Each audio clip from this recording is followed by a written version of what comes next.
지금 참된 믿음에 대해서 우리가 창세기를 통해서 우리가 살펴보고 있는데 이렇게 서로 축복하면서 인사했으면 좋겠어요. 당신은 성도님은 집사님은 믿음의 사람입니다. 어색하신 것 같은데. 예. 오늘은 이 믿음을 찾아가는 여정, 우리가 산꼭대기에 올랐습니다. 본문이 산꼭대기에 오르는 길이 참 길고 험난하죠. 그만큼 본문이 깁니다. 그래서 우리 함께 교독했으면 좋겠습니다. 한 절씩. 제가 먼저 시작하겠습니다. 그 이후에 하나님이 아브라함을 시험하시려고 그를 부르시되 아브라함아 하시니 그가 이르되 내가 여기 있나이다.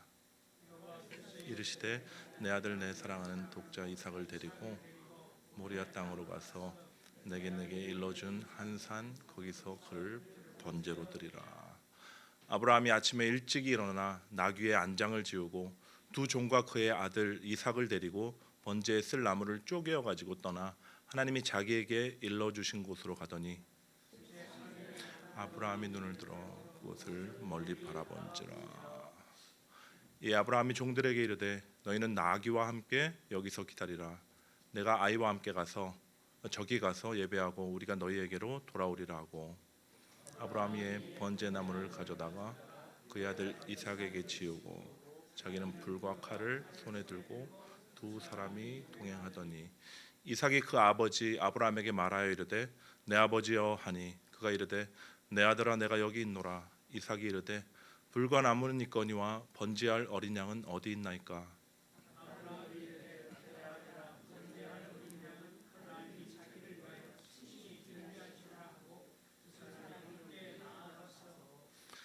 하나님이 그에게 일러주신 곳에 이른지라. 이에 아브라함이 그곳에 제단을 쌓고 나무를 버려놓고 그의 아들 이삭을 결박하여 제단 나무 위에 놓고 내밀어 칼을 잡고 그 아들을 잡으려 하니 여호와의 사자가 하늘에서부터 그를 불러 이르시되 아브라함아 아브라함아 하시는지라. 아브라함이 이르되 내가 여기 있나이다 하매 사자가 이르시되 그 아이에게서 내 손을 대지 말라.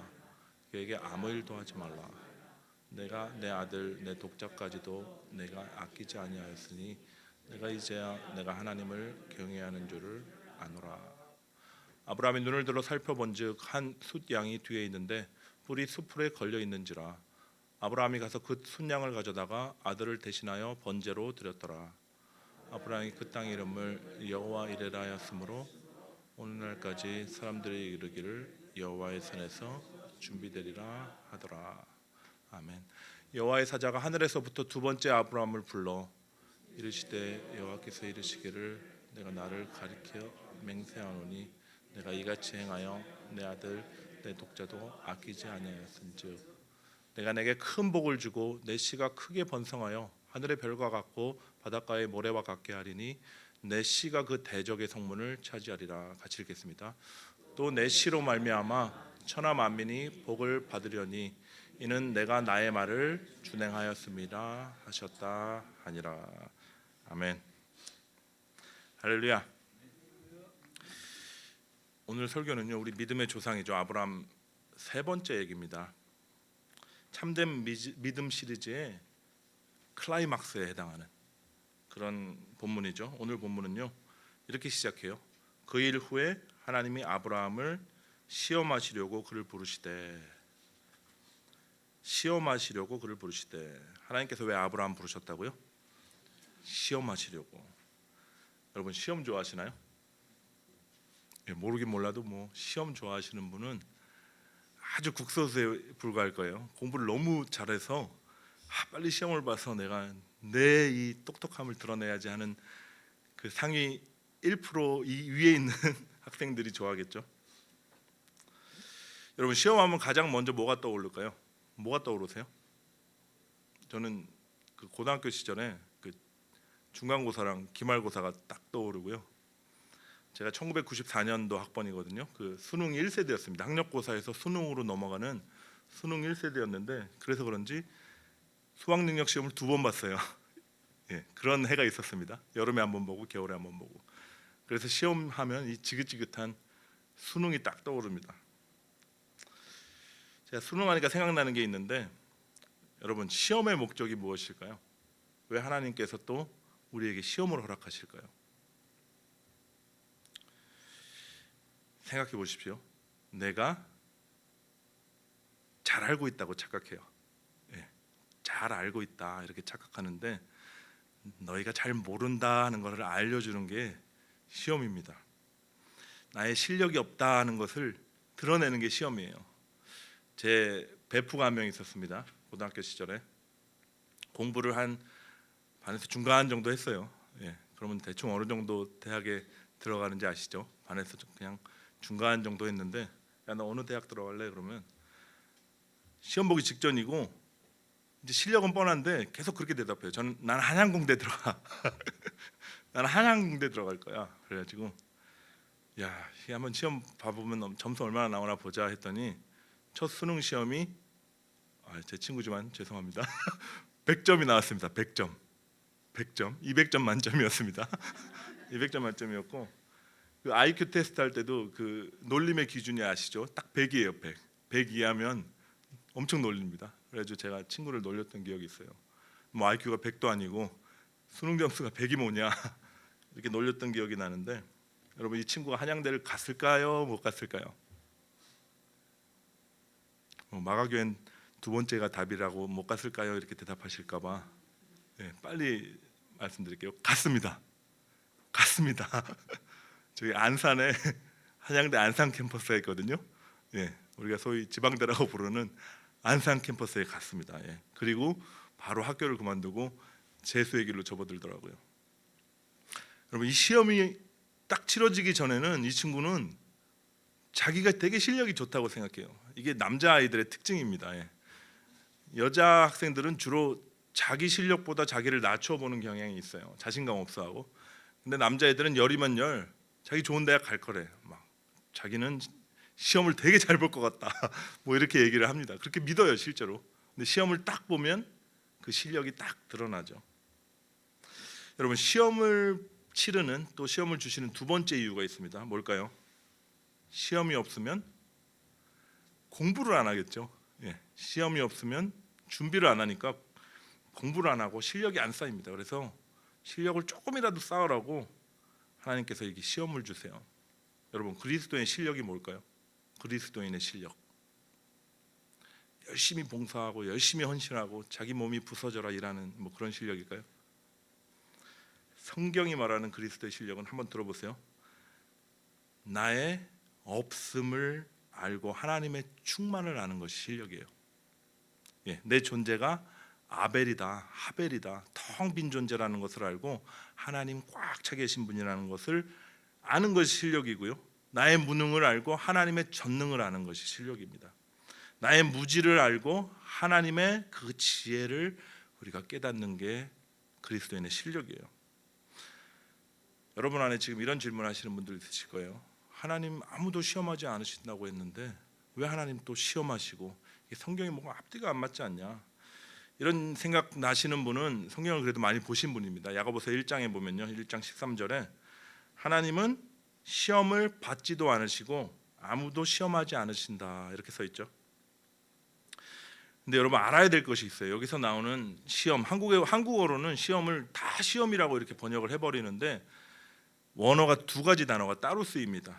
첫 번째 단어가 도키미온이라는 단어인데 영어로 하면 테스트예요. 테스트. 그래서 오늘 3절이죠. 이는 너희 믿음의 시련이 인내를 만들어내는 줄 너희가 알미라. 이 야고보서 13절. 이거 야고보서 죄송합니다. 이게 13절. 13절에 나오는 이런 이거는 3절입니다. 이런 여기서 나오는 너희 믿음의 시련이 인내를 만들어내는 줄 너희가 안다 할 때 이 믿음의 시련이 바로 이 도키미온이라는 단어예요. 영어로 하면 knowing that the testing of your faith produces endurance 이렇게 나와요. 테스트라고 나오죠. 하나님이 주시는 시험이다 이런 의미예요. 그래서 우리말로 더 정확하게 번역하면 시험보다는 사실은 연단이 맞습니다. 연단. 더 잘하게 하시기 위해서. 그래서 이런 말씀이 있죠. 인내는 연단은 소망을 이루는 줄 알미니라. 이때 나오는 인내 그리고 이때 나오는 연단이 바로 도키미온이라는 이 도키메라는 단어입니다.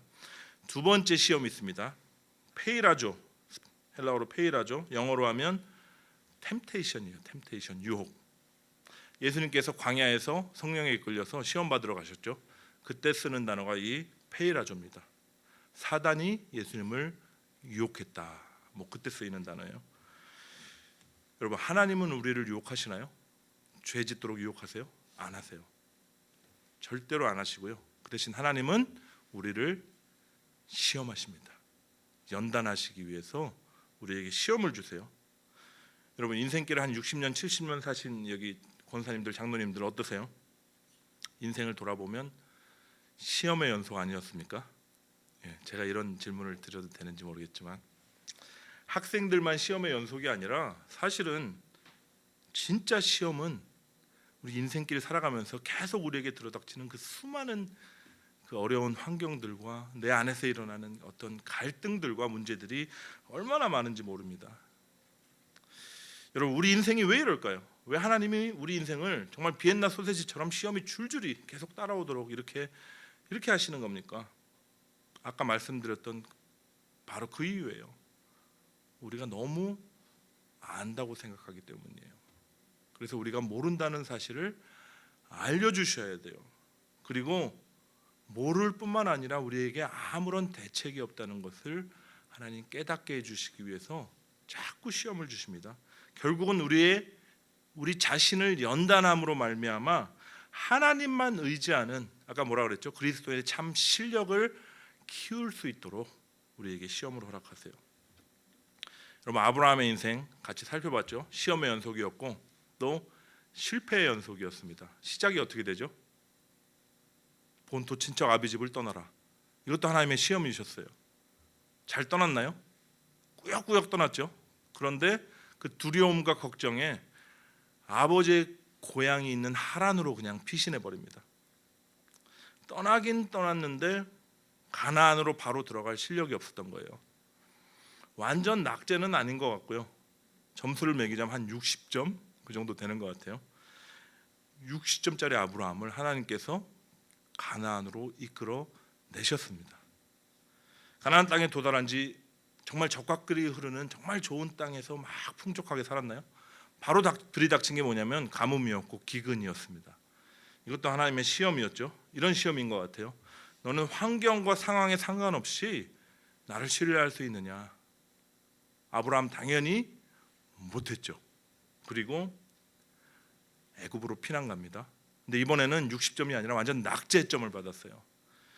아내를 누이라고 속여서 팔아먹는 이 파렴치한 행동을 벌입니다.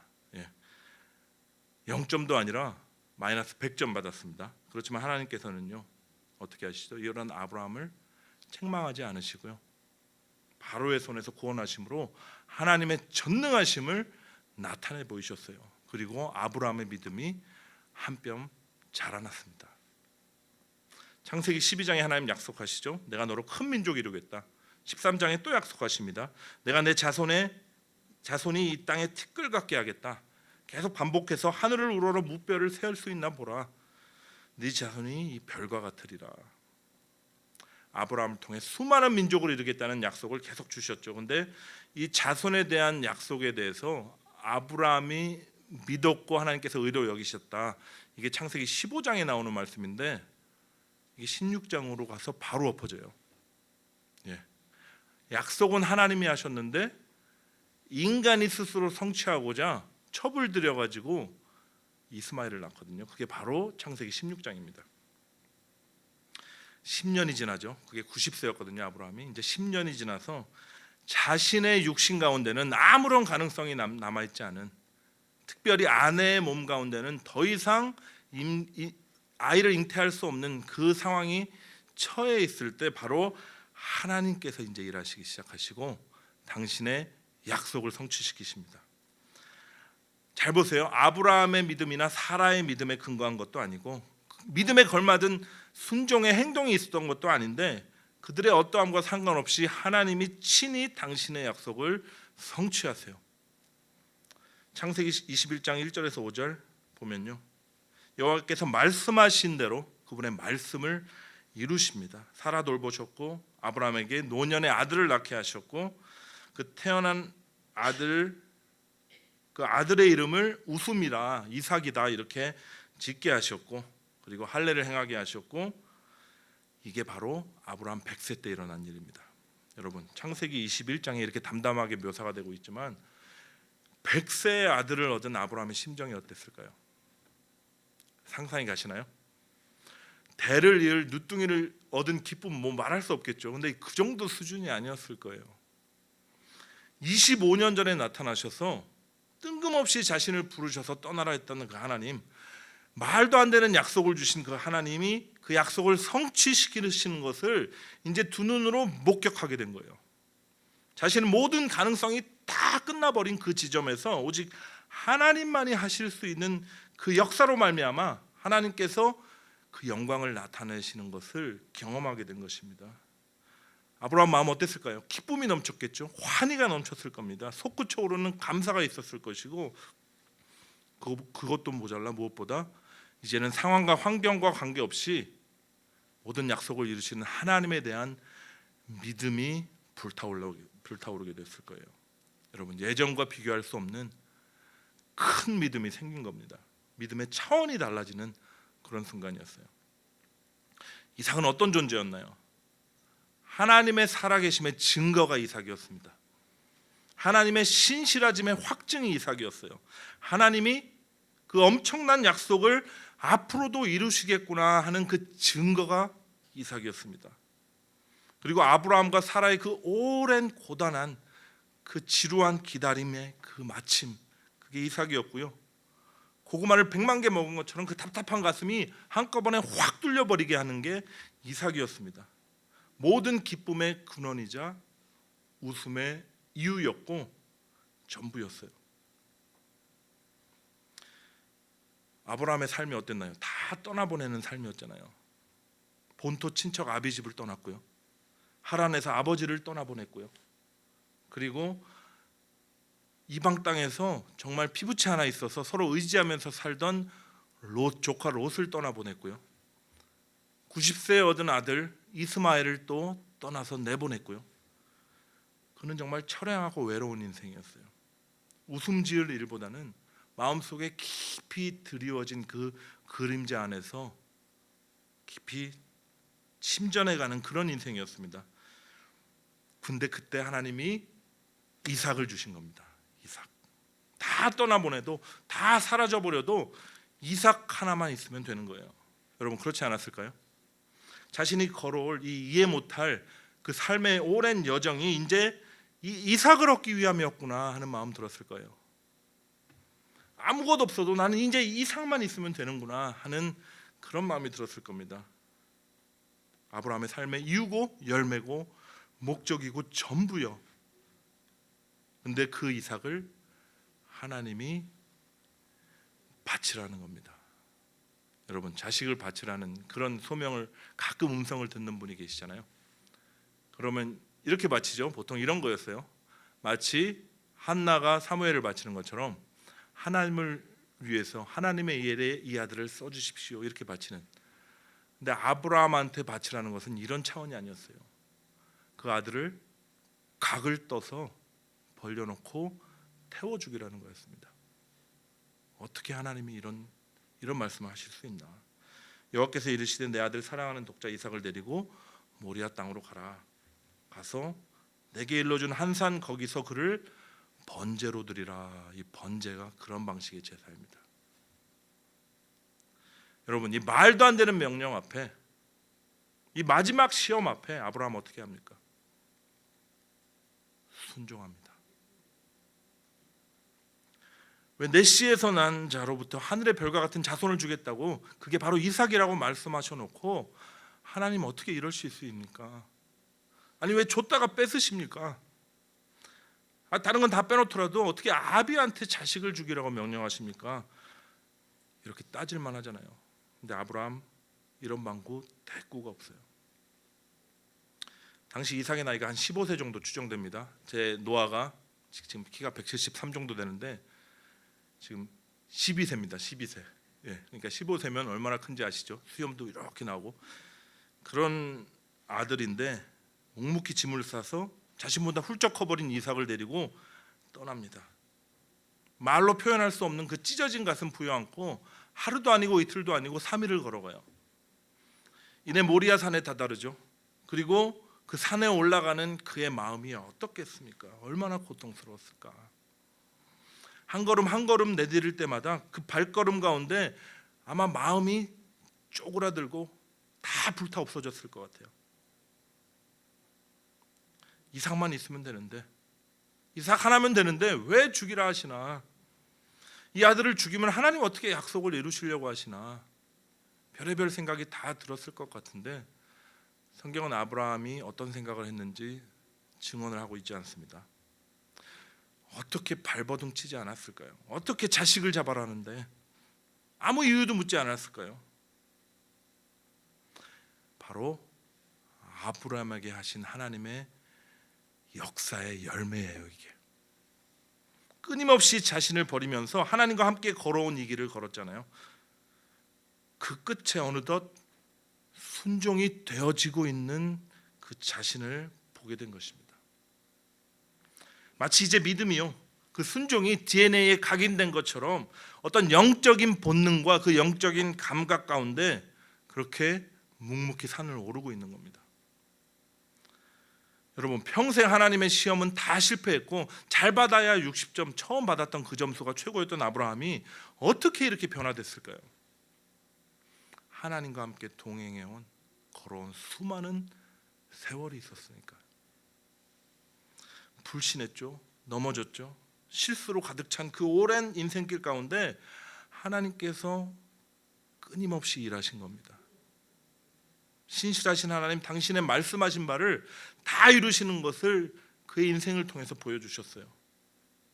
아브라함은 이런 하나님을 경험하면서 어느덧 세상이 감당할 수 없는 믿음의 사람이 이미 되어 있었던 것이죠. 여러분, 저와 여러분에게도 하나님이 이 일을 행하고 계십니다. 아브라함 얘기만이 아니라니까요. 수많은 시험을 통해서요, 우리 낙제와 실패를 통해서 우리 하나님은 우리의 믿음을 키워가고 계신 줄 여러분 믿으시길 바랍니다. 어디까지 키워주신다고요? 믿음의 산 꼭대기에 이를 때까지. 여러분, 이해할 수 없고 아니 이해하고 싶지도 않은 그 명령이 하나님의 말씀 앞에서 그저 묵묵히 발걸음을 뛸 수 있을 때까지, 그런 영적인 감각과 본능적으로 하나님의 말씀에 순종해 나가는 그 자리까지 우리를 키워가시는 거예요. 여러분, 믿음의 산을 정복하기 위해서 정상을 향해 발걸음을 뛰는 아브라함을 이제 한번 다시 바라보시기 바랍니다. 하나밖에 없는 독자를 칼로 죽이고 불로 태워서 번제로 바쳐야 하는 숙명을 안고 산을 오르는, 그렇지만 자신에게 일하셨던 그 하나님, 그 하나님으로 인해서 생겨난 이 믿음, 이 영적인 이 본능으로 그 길을 걷고 있는 아브라함을 한번 떠올려 보십시오. 일전에 제가 이 구절을 가지고 성경 공부를 한 적이 있는데 성도님 한 분이 이런 얘기를 하시더라고요. 어렵게 아들 하나를 늦은 나이에 늦둥이를 갖게 되신 분이었습니다. 이렇게 얘기하더라고요. 그분이, 하나님이 어찌 사랑하는 자식을 죽이라고 하실 수 있나? 하나님의 선하심, 하나님의 성품을 하는 아브라함이 아마 말은 번제로 바치라고 했지만 진짜로 죽이지는 않을 것이다. 이것을 아브라함이 알아서 그 길을 걸어갈 수 있었지 않냐, 이렇게 해석을 하시더라고요. 어떻게 생각하세요?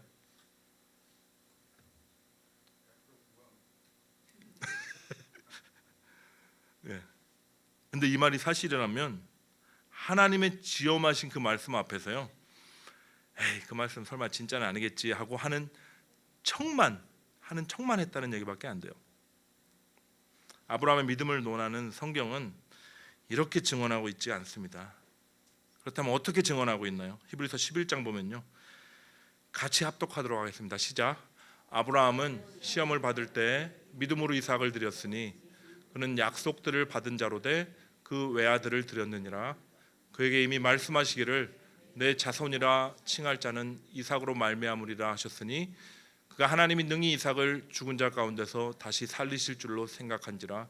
비유컨대 그를 죽은 자 가운데서 서로 받은 것이니라. 여러분 결말은 다 아시죠? 이삭 안 죽였는데 아브라함은 이삭을 죽인 거예요. 그 마음속에 이미 이삭이 죽은 것이고 그 죽은 자 가운데서 다시 돌려받았다고 로마서에 증언이 되어 있습니다. 여러분 아브라함은 이삭으로 말미암아 수많은 자손을 주시겠다는 하나님의 말씀을 진짜로 믿었습니다. 그 믿음이 얼마나 더 커졌냐면요, 자신이 만약 이삭을 죽인다면 하나님께서 번제로 태워 죽여서 모든 육신이 사라진다고 해도 전능하신 하나님께서 다시 죽은 이삭을 살려서 돌리실 것이다. 그래서 그 약속을 반드시 이루실 것이다 하는 믿음이 있었어요. 왜냐하면 하나님 그렇게 말씀하셨으니까요. 그리고 한 번도 어기신 적이 없는 하나님이 그 말씀도 이루실 것을 믿었으니까요. 로마서 보면 그가 믿은 바 하나님은 죽은 자를 살리시며 없는 것을 있는 것으로 부르시는 이시니라. 이게 부활의 믿음이거든요. 이러한 아브라함은 이 부활 신앙 때문에 주저없이 아들을 결박할 수 있었고 제단 나무 위에 눕힐 수 있었고 손을 내밀어서 칼을 잡을 수 있었습니다. 아브라함이 칼을 들어 독자 이삭을 내려 찍으려 할 때 하늘로부터 하나님의 사자의 음성이 들려오죠. 아브라함아 아브라함아. 그리고 말씀하십니다. 사자가 이르되 그에게 내 손을 대지 말라. 그에게 아무 일도 하지 말라. 내가 내 아들 내 독자까지도 내게 아끼지 아니하였으니 내가 이제야 내가 하나님을 경외하는 줄을 아노라. 원래 모르셨을까요? 하나님 다 아셨죠. 원래 아브라함의 페부까지도 다 들여다보실 텐데, 그리고 이 정도 믿음의 사람까지 빚어주신 게 하나님이신데 하나님 모르시지 않으셨을 겁니다. 여러분 아브라함이 이삭을 바치는 이 결론 굉장히 아름답죠. 하나님께서 아브라함의 손에서 칼을 빼앗고 그 믿음을 막 칭찬하시고, 또한 그것만이 아니라 숫풀에 걸린 숫양을 예비하셔서 이삭을 대신해서 번제를 드리게 하시고요. 아브라함이 하나님 여호와 이레다, 준비하시는 하나님이다, 이렇게 하나님을 찬양하고 높여드립니다. 이게 얼마나 아름다운 결말인가요? 여러분 하나님의 편에서는 이게 끝이 아니었어요. 하나님께서는요 아브라함의 그 손에 들려있던 칼을 빼앗으셔서 2000년 뒤에 자기 아들의 위에 찍어 내리셨습니다. 자신의 하나밖에 없는 독자를 이 땅에 보내셨고 나무에 달아서 죽이기를 기뻐하셨어요. 예수님께서는 어떠셨죠? 도살장으로 끌려가는 양처럼, 오늘 나오는 이삭처럼 아무 말도 없이, 이삭은 뭘 물어본 적은 있죠. 예수님 아무 말도 없이 그렇게 십자가의 길을 묵묵히 순종으로 걸어가셨습니다. 우리의 고난의 잔을 다 마셔주셨어요. 그 예수님이 사망 권세로 우리를 올가매던 그 사단의 머리를 박살내버리시고 사단의 문을 차지하여 정복해버리셨습니다. 죽기를 두려워함으로 일평생 매어 종노릇하던 우리 모두에게 자유를 주셨어요. 내 씨가 그 대적의 성문을 차지하리라. 아브라함에게 주신 약속이죠. 또 내 씨로 말미암아 천하 만민이 복을 얻으리라는 이 약속을 예수님 성취하셨습니다. 이 숫풀에 걸린 숫양을 한번 생각해 보시죠. 여러분 이삭은 무엇인가요? 눈에 보이죠. 눈에 보이는 약속의 증거예요. 이삭은. 근데 숫풀에 걸린 숫양은 어떻습니까? 이삭을 죽이려고 딱 내려 찍고 막 딱 그 와중에 하나님의 음성이 들리고 그때 딱 걸렸나요? 아니 원래 그 자리에 있었어요. 걸려 있었습니다. 근데 눈에 보이지 않았던 거예요. 여러분 눈에 보이는 증거를 다 태워버리니까 이제는 다 내려놓으니까 비로소 눈에 보이지 않는 증거, 숫양이 보이는 겁니다. 눈에 보이지 않는 분, 그리스도가 나타나는 거예요. 이게 믿음이에요, 여러분. 믿음의 산꼭대기에서 아브라함이 진짜 믿음의 눈이 이제 열린 겁니다. 믿음은 바라는 것들의 실상이요, 뭐라 그랬죠? 보이지 않는 것들의 증거다. 아브라함은 이 믿음의 여정의 끝에서 더 이상의 순종은 없을 것 같은 이 산꼭대기 믿음의 하이라이트 지점에서 예수 그리스도에 대한 그 약속을 받았습니다. 내 씨가 천하 만민의 복이 될 것이다. 여러분, 그렇다면 우리가 받은 것은 무엇입니까? 아브라함이 받은 약속 엄청난 것 같은데 우리는 무엇을 받았나요? 실제를 받았어요. 아브라함에게 하신 약속 이미 다 성취되어서 그 숲풀에 걸렸던 그 숫양이 상징하는 바로 그분 예수님이 그리스도가 그분 자신이 우리 안에 들어오셨거든요. 아멘이십니까? 이제 우리에게 남은 것은 뭔가요? 우리 안에 오신 그리스도를 바라보면 되는 거예요. 그분을 더 사랑하고 그분을 더 누리면 되는 것입니다. 그러기 위해서 그분을 더 알려고 하는 것이 바로 우리가 해야 될 일입니다. 근데 그분이 안 보이는 것이 여전히 우리에게 문제가 돼요. 왜 안 보일까요? 성경을 보면, 말씀을 들으면 그분이 내 안에 살아계신다고 분명히 나는 믿는데 안 보이니까, 감각이 안 되어지니까 누리지 못하는 겁니다. 근데 왜 안 보이는지 아세요? 가려져 있어서 안 보이는 거예요. 그럼 어떻게 하면 보일까요? 눈에 보이는 증거, 이삭을 태워버리면 보여요.